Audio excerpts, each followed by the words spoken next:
There's no way to prepare for the moment your reality snaps in half. It was supposed to be just another Saturday. Claire had gone out for a yoga class, and I was at home digging around the hallway closet, trying to find the spare key to my old car. The thing hadn't started in weeks, and I figured maybe if I got under the hood, I could give myself an excuse to avoid thinking about how weird things had felt between us lately. I pulled out my leather jacket, a gift from Claire on our second anniversary, and checked the pockets, just in case. That's when I felt it, a folded card. I almost didn't open it. I thought it might be one of those generic thank you notes people forget about. Maybe something from Christmas or a wedding. Something harmless. But when I unfolded it, time slowed down. Happy anniversary, Calvin. You made this year unforgettable. Always yours, Claire. First, my brain stalled. I reread the message 3 times, hoping I was hallucinating or just misunderstanding. The handwriting was unmistakable. It was hers. I knew those soft loops and the tiny circles she used for dots. Her signature even had that extra little swoop under the C that she always said made it look more romantic. I stared at the card for what felt like hours, standing in the middle of our cluttered hallway, the cold paper burning in my hand. My heart didn't just sink, collapsed, imploded. Calvin. The name meant nothing to me, at least not at that moment. But that was the worst part. I didn't know this Calvin, and yet apparently, Claire had spent an unforgettable year with him. A year. Not a slip-up. Not a mistake. A timeline. She came back from yoga with that same breezy energy she always carried when she'd been out doing something for herself. She tossed her bag down, gave me a kiss on the cheek, and went to the kitchen like everything was normal. I followed her in, the card clenched in my fist. "Hey," I said, too quietly at first. My throat was dry. "Can we talk?" She turned around, water bottle in hand. "What's up?" I held out the card. Didn't say anything else. Just watched her face. She blinked at it, then smiled. Actually smiled. "Oh my God," she said, laughing like she'd caught a funny typo. That's from work." It was a dumb office joke. Something Calvin left on everyone's desks after the quarterly review. He's always pulling crap like that. Her tone was light, rehearsed. She didn't miss a beat. The lie rolled out of her so smoothly, you'd think she'd practiced it. I didn't speak right away. I just kept looking at her, watching for the crack in her performance. "Claire," I said slowly, "this was in my jacket, not your office." She shrugged. "Yeah, because I put it there. I thought it was funny. I figured you'd find it and ask, and we'd laugh about it." "You never said a word." "I forgot," she said. "Honestly, babe, you're blowing this out of proportion." Then she did it. The thing that made everything worse. She tilted her head, softened her voice, and placed a hand on my arm. "Are you okay?" she asked, like I was the fragile one. "You've been so stressed lately. I think maybe you're overthinking this." Gaslight. Classic. She pivoted so fast it nearly gave me whiplash. And the worst part? I almost bought it. I stood there, still holding the card like an idiot, nodding and trying to convince myself that maybe I was being paranoid, that maybe I'd misread it, that maybe Claire was right and it was some bizarre office prank. But I couldn't shake the feeling, that gnawing, aching certainty in my chest. I knew her. I knew when she was lying. And behind that casual smile and performative concern, I could see it. Fear. She was scared. Not because I found the card, but because she wasn't ready to tell me the truth. Or maybe she was afraid I'd already figured it out. The rest of the day passed like we were acting in a poorly rehearsed play. She made lunch. I picked at it. We watched a show, but I couldn't focus. My eyes were on the screen, but my mind was elsewhere, trapped in a storm of suspicion and denial. That night, she curled up beside me in bed like nothing had happened.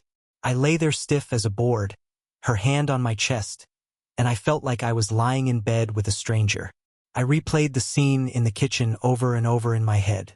Her timing, her voice, her wording. "You're blowing this out of proportion." A phrase designed to shut down logic. A redirection. A way to dodge accountability while making me question my own judgment. And then there was the name Calvin. Couldn't shake it. I started scrolling through her Instagram, LinkedIn, Facebook, searching through mutuals and office group photos. Nothing. Not a single Calvin that rang a bell. Not even a vague reference. If he existed in her life, he was hidden. Or maybe he was someone from her past. Someone she'd reconnected with. That night I couldn't sleep. Not even a minute. Every time I closed my eyes, I saw her handwriting on that card. The way she looped the word unforgettable. The way she signed it, always yours. Who ends a joke with always yours? By morning, I had a headache and a pit in my stomach. Claire was already up, making coffee and humming like we weren't standing on the edge of something disastrous. I sat down across from her at the kitchen table, my fingers tapping the wood. "Claire," I said, "can I ask you something, and I want a real answer?" She paused mid-sip. "Of course. Who is Calvin?" She blinked. Just once. But that half-second of hesitation said more than words ever could. Like I said, guy from accounting. "Why? Why didn't you mention him before?" "I didn't think it mattered," she said. "He's just a work friend. You've never said his name once in all the years we've been together." "Because he's not important," she replied, a little sharper now. "And honestly, Ryan, this is starting to feel obsessive. You're acting like I've done something wrong and all I did was leave a joke card in your jacket." I nodded, stood up, and went to shower. That was the moment I realized something had shifted. I didn't yell. Didn't argue. I just checked out. Emotionally, something inside me closed off. It wasn't the card itself. It wasn't even the name. It was the way she handled it. The deflection. The manipulation. The cold efficiency of her response. That was the moment the illusion shattered. After the card incident, things didn't explode. They just shifted. Quietly. Like when a house settles and you don't notice the crack in the foundation until water starts seeping in. Claire went on acting like everything was fine. Yoga. Work. Phone calls with her sister. The usual. But I couldn't go back to normal. I couldn't unknow what I knew. And the more I tried to shake it off, the more I started noticing things I'd been ignoring for months. At first, it was small. Little habits. She started putting her phone on silent all the time. Not just in the evenings, but all day long. The screen always faced down. If I walked into the room while she was texting, she'd minimize the app or pretend she was looking something up. Once, I caught a glimpse of a message preview, just a name, C, no last name. No context. She flipped the phone over so fast you'd think it was on fire. When I asked her who C was, she shrugged. Coworker. Cheryl or Carl or someone, I don't know. You're being weird. That became her line, you're being weird. Like the problem wasn't her sudden secrecy, it was my curiosity. Then came the workouts. Claire had never been big into fitness. She always said she hated gyms, called them overpriced saunas with mirrors. But out of nowhere, she became obsessed. Bought a new set of gym clothes. Signed up for a fitness app. Started running. At first, I was proud. I even offered to run with her. She turned me down. "I need my alone time," she said.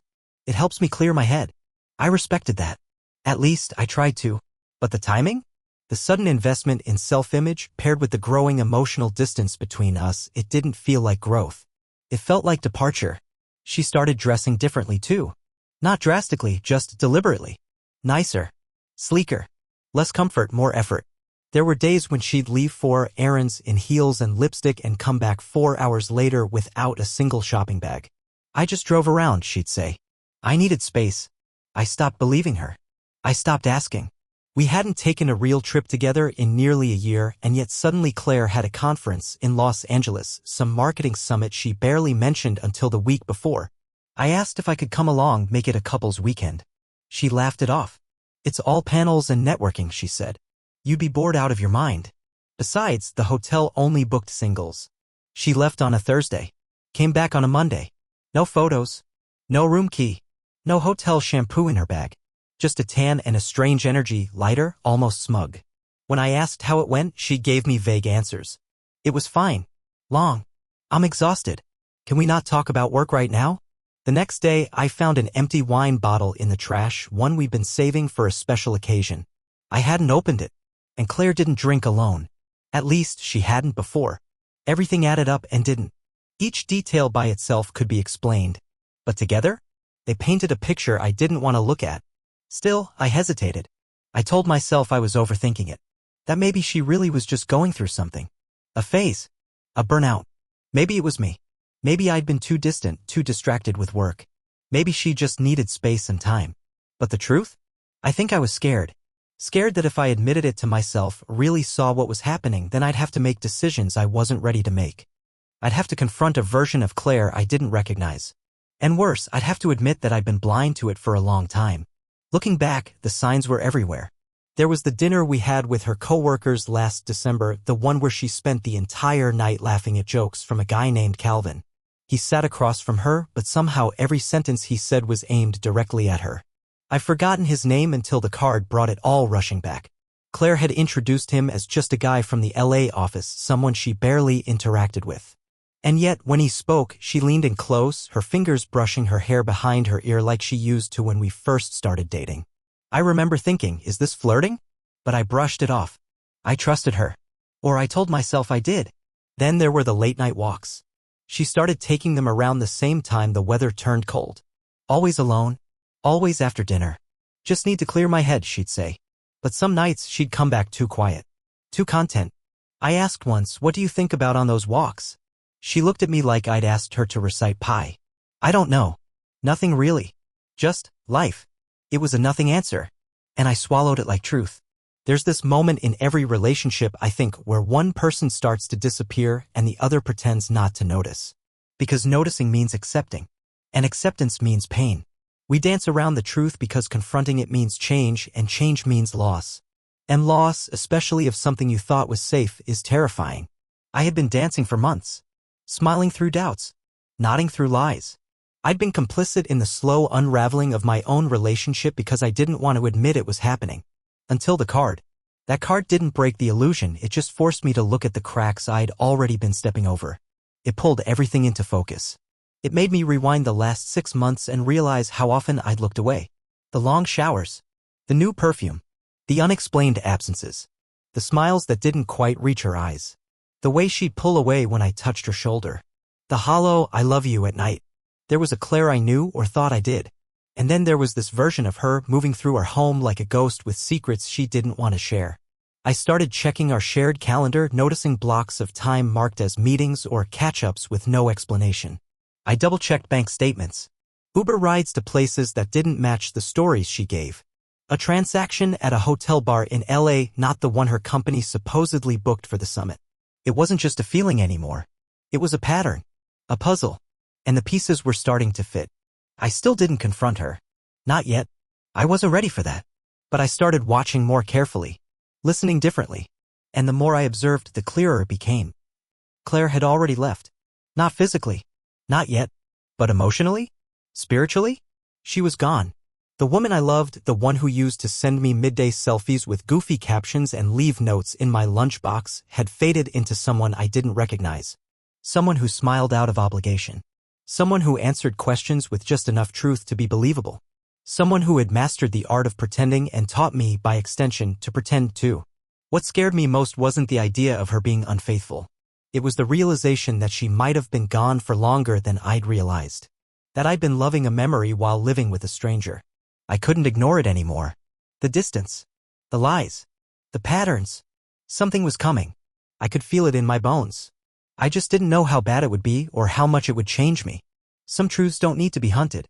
They walk straight through your front door or, in my case, arrive through a phone screen, uninvited, unwelcome, and undeniable. It was a Tuesday afternoon, one of those dull, overcast days where everything feels heavier than it should. I was at work, staring blankly at a spreadsheet that might as well have been written in another language when my coworker Nate leaned over the cubicle wall with his phone in hand. "Yo, Ryan. Isn't this your wife?" My stomach turned. That sentence never leads anywhere good.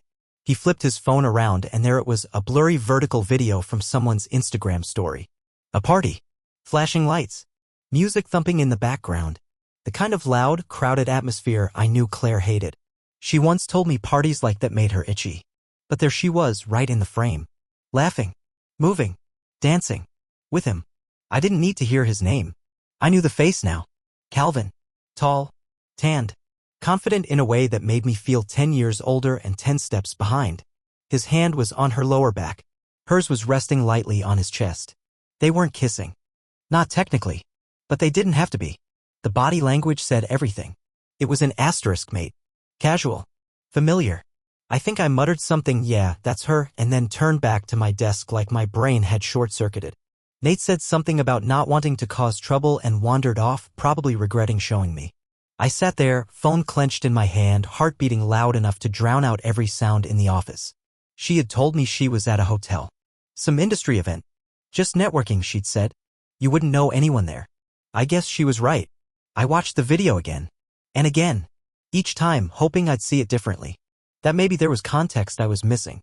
Maybe she was just caught in a weird angle. Maybe it was a coincidence. But the more I watched, the clearer it got. This wasn't new. This wasn't a spontaneous betrayal. This was something that had been building. Something with history behind it. I recognized that laugh, the way she threw her head back, hand to her neck. She used to do that with me. When we were new. When we were real. I left work early. Told my boss I felt sick. Which wasn't a lie. On the drive home, my hands shook against the steering wheel. My thoughts spiraled, rage, confusion, sadness, all taking turns in the driver's seat. The worst part wasn't even the betrayal. It was the ease of it. The way she acted like she owed me no explanation. Like I wasn't a factor in her decisions anymore. When I got home, I didn't say anything. Claire wasn't back yet. I sat in the kitchen and waited, the image of her dancing with Calvin burned behind my eyes. I must have replayed the video 100 times, each loop another cut across whatever was left of my trust. She came in around 7, keys jangling like always. She looked tired, a little flushed, like she'd been rushing. Her eyes landed on me and there was a beat, 1 second too long, before she smiled. "Hey," she said. "You're home early." I didn't respond. Just looked at her. Really looked. She set her purse down, already picking up on the tension. "Everything okay?" "I saw a video," I said. My voice was calm. Too calm. The kind of calm that comes right before something breaks. Her smile faltered. "What video?" I held up my phone and hit play. She didn't even finish watching it. She turned away halfway through, arms crossed over her chest, her posture rigid. "Seriously," she said. "You're spying on me now?" I blinked. "Spying? It's a public Instagram story. Someone tagged you." She didn't answer right away. Just stood there, jaw tight, hands clenched like she was rehearsing her next move. "It's not what it looks like," she said finally, voice low. "You keep saying that," I replied. "But it always looks like what it looks like." She spun back toward me, eyes wide. "Why are you doing this?" "I'm not doing anything," I said, standing up. "You are. Or did you forget I exist when you're with him?" "That's not fair." "Fair?" I laughed. It wasn't a happy sound. "Claire, I found your card in my jacket. I gave you a chance to tell the truth. You gave me sarcasm and gaslighting. Now I catch you on video with him, again, and you're telling me I'm being unfair." She opened her mouth, then closed it. I could see the gears turning. Calculations? Should she lie? Confess? Blame me? "Okay," she said eventually. "Yes. We've been seeing each other." There it was. No apology. No remorse. Just facts, delivered like a line item on a meeting agenda. "For how long?" I asked. She hesitated. "Since the fall." I did the math. That meant 6 months. Half a year of lies, of secrecy, of shared space poisoned with dishonesty. "Was it when you said you needed space?" I asked. "Or when you said work was overwhelming? When you stopped answering my texts?" She didn't answer. Maybe she didn't have to. "I needed something you weren't giving me," she said finally. He listened. He made me feel Don't," I snapped. "Don't finish that sentence." I wasn't ready to hear how another man made her feel alive, or seen, or loved. Not while I was standing there, the husband who'd spent years trying to be everything she needed. She stepped closer, voice softer. "Ryan, I didn't plan for this to happen." "But you let it," I said. "You let it, and you kept letting it, and you lied every day that followed. I didn't know how to tell you. You told me. With your silence. With your distance. With that card." Her eyes brimmed with tears. I felt nothing. "I think you should go," I said. "What?" "To him. To wherever it is you feel most yourself now. But you don't get to keep playing both sides. Not here. Not with me." She just stood there. Not pleading. Not begging. Just stunned that I was the one walking away now. "I'll pack my things," she said quietly. "No," I replied. "I will." After Claire confessed, the world didn't end. No thunder, no explosions, no cinematic collapse. Just silence. It was eerie how normal things looked around the house. Our framed wedding photo still sat on the mantel, frozen in happier times. The laundry basket held her clothes mixed with mine. Her toothbrush was in its usual spot beside mine. Everything felt untouched, and yet everything was different. Like walking through a museum of a life that used to be real. She stayed in the guest room that night. I didn't sleep. I lay awake staring at the ceiling, listening to the creaks of the house and the occasional shuffling sounds from the hallway. I could hear her walking around at one point, maybe pacing, maybe packing. I don't know. I didn't check. I didn't care. The next morning, she was gone when I got up. Just like that. No note, no message, no sound of the door closing. I sat at the kitchen table in the same chair I'd been in the day before, sipping black coffee that tasted like ash, staring at nothing. Around noon, I started packing her things. Not out of anger, not even as revenge. I needed to reclaim the space. I needed her scent off the pillows, her sweaters out of the hallway closet, her books off the nightstand. Every object tied to her felt like a thorn under my skin. I started with the closet. Her clothes went into boxes, neatly folded, but fast. My hands moved automatically without hesitation. The dress she wore on our anniversary trip to Colorado, the hoodie she always stole from me, the scarf I got her last Christmas. All of it into boxes. No lingering. No second thoughts. Then came the sentimental junk. Photos. Cards. That mason jar full of dumb date night ideas we made in year 2. I couldn't bring myself to throw them away, but I didn't want them in the house either. I packed them separately, sealed the box with 3 strips of tape, and labeled it Memory Lane. I didn't cry. I didn't feel much at all. Just numb. Like my body had put up walls to keep the emotional flood from crashing in. By the time evening rolled around, the boxes were stacked by the door. I loaded them into my car for trips back and forth and drove them to her parents' house. I didn't call ahead. I didn't ring the bell. I just left everything on the porch, tucked a short note inside the top box, Claire's things. Ryan. When I got home, I changed the door code. It was one of the first real steps that made things feel final.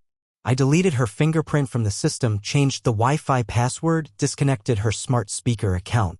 I even went through the shared streaming profiles and removed hers. It felt petty maybe, but I needed her digital fingerprints gone. I needed to stop being haunted by her Spotify playlists and half-watched shows. I moved her mug from the front of the cabinet to the back. Took her slippers out from under the bed. Reorganized the bathroom drawers to erase her patterns. Everything she touched, I untouched. And still, the house didn't feel any emptier. If anything, it felt quieter. Clean. Almost peaceful. That night, I made myself a frozen pizza and ate it on the couch in silence. No TV. No music. Just me and the hum of the refrigerator. There were no tears. No shouting matches. No dramatic exits. Just stillness. People expect breakups to end with final words. Truths shouted in anger. Apologies gasped through sobs. But sometimes all you get is silence. Sometimes the end slips in like fog, soft and slow and absolute. Claire didn't come back that week. I didn't expect her to. I think she knew the door was closed and I had locked it on purpose, not just physically, but emotionally. There would be no round 2. No dramatic reconciliation. No turning this into a rough patch. She tried to text me a few days later, just a short, "Can we talk?" I didn't reply. I turned on Do Not Disturb and let it stay that way. The absence of closure hurt in a strange, quiet way. I wanted to scream at her, ask her why she did it. Why she didn't just leave instead of cheating. Why she gave so much of herself to someone else while pretending to build a life with me. But at the same time, I knew no answer would be enough. Even if she said it was a mistake, that she was lonely, that she didn't mean to fall for him, what could that change? Nothing would unwrite the lie. Nothing would give back the time I spent trusting her. Nothing would make the last 6 months feel real again. I didn't need closure. I needed distance. A week passed. Then another. I started adjusting. Mornings were the hardest. I'd wake up reaching for her out of habit, my hand hitting cold sheets. I'd hear her voice in my head, not in a romantic way, just the echo of routine. Her asking what I wanted for breakfast. Her laugh in the hallway. Her complaining about the coffee being too strong. The echoes faded slowly. I started reclaiming parts of myself I hadn't realized I'd given up. I pulled out my guitar from the closet. I jogged again. I cooked meals that didn't involve quinoa or kale. I called old friends I hadn't talked to in years. And I kept the house still. No loud music. No distractions. Just me learning how to sit with the quiet, not as punishment, but as healing. One night, I found myself staring at the empty space on the bedroom wall where a framed photo of us used to hang. I'd taken it down the day I packed her things, but the nail was still there, sticking out like a memory. I could have filled it with something new, but instead I pulled the nail out, patched the hole, painted over it. Sometimes it's not about replacing something. Sometimes it's about erasing it. I started sleeping better, eating better, thinking clearer. The emotional static began to fade. I was no longer checking her social media, no longer wondering what she was doing or who she was with. I didn't care. I couldn't care. That version of her, the one I loved, was gone long before I saw that video. And the version that stayed? I didn't recognize him either. The man who ignored his gut, who rationalized her distance, who smiled through lies and called it patience. I had to let him go too. The silence didn't feel so heavy anymore. It felt earned. Necessary. People say forgiveness is healing. Maybe. But sometimes peace comes from simply walking away without the big speeches or parting kisses or the hope of some future friendship. Sometimes the healthiest thing you can do is pack the boxes, deliver them quietly, and never look back. That was my goodbye. Not shouted. Not sobbed. Just done. And in the absence of closure, I found something better: control. 2 weeks after I dropped Claire's belongings off at her parents' porch, she came back. Not a call. Not a message. Just a knock. I was in the middle of folding laundry. Her absence had somehow made me neater when I heard it. Firm. 3 taps. I peeked out the front window before answering, not because I was afraid, but because I knew. Some part of me always knew she'd try to come back. She stood there on the porch in jeans and a gray hoodie, looking smaller than I remembered. Like the air around her was thinner. In her hand was the travel mug I'd bought her last Christmas, the one she claimed made her mornings better. I didn't open the door right away. Instead, I stared through the glass for a long second. She noticed, gave a half smile, and mouthed, "Please." I unlocked the deadbolt, opened it just enough that she could see my face, not enough to invite her in. "Hi," she said. "Claire," I replied, voice flat. Her eyes searched mine. I offered her nothing. "Can I come in?" "No." She blinked, thrown off by the simplicity of it. "I just want to talk." 5 minutes. "We talked," I said. "Then you left. Now you're here. That's not 5 minutes. That's a cycle." She tried to laugh, like that line might soften me, like I was still the guy who played along when she joked her way through apologies. But I wasn't that guy anymore. "I made a mistake," she said. "A terrible one. I know I don't deserve forgiveness, but..." "Then don't ask for it." She stopped. Swallowed hard. "I needed time to understand what I did. I've been going to therapy. I've been writing things down. Trying to figure out why Claire, stop." She froze. "I'm not your audience anymore." She looked like she might cry. Her voice trembled. "Please, Ryan. Can we just sit? Talk like humans? You had your chance to talk. You chose lies. You chose him. And now that the fantasy collapsed, you're crawling back to reality like it owes you comfort." "That's not fair," she whispered. "Neither was cheating." I stepped outside, closing the door behind me so we were face to face but not inside the space I'd reclaimed. She held out the mug like it was peace. "I kept this. I don't know why. I didn't take it." "What are you doing, Claire?" She hesitated. "I thought maybe we could find a way back. Not today. Not tomorrow. But someday." I shook my head. "You don't get to choose the timeline anymore. You don't get to decide when it's time to heal." She looked down, gripping the mug like it might anchor her. "You really changed the code." "Of course I did." She nodded slowly, like it just hit her. Like the metaphor finally landed. "I didn't think you would." "That's the problem," I said. "You thought I'd always be here." She didn't speak. Just stood there with her pain and her guilt and whatever expectations she'd walked up the steps carrying. "I'm not angry anymore," I told her. "But I'm done. That matters more." Her shoulders dropped. The weight she'd been carrying visibly shifted. She knew. This wasn't temporary. This wasn't a phase. She hadn't just burned a bridge, she detonated it. "I'll go," she said. "Good." She turned. I didn't watch her walk away. I went back inside, locked the door again, and stood in the hallway, heart pounding. That night, the text started. First just one, "Please let me explain." Then, "I miss you." Then, "You don't even care?" I turned off notifications. Left the thread unread.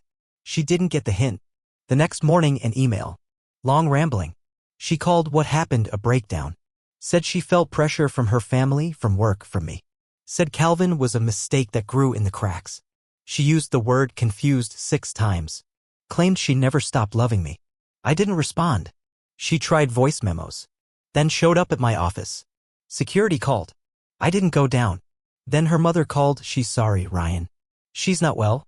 She just needs you to hear her." I hung up. I wasn't cruel. I didn't lash out. But I drew the line and I made it bold. She no longer had access to me. Not my time. Not my space. Not my future. A few days later, she left a letter in my mailbox. No envelope. No name. Just a single sheet of paper. "I still see you in everything," it began. I hear you in songs, in silence, in the way I try to sleep at night and can't.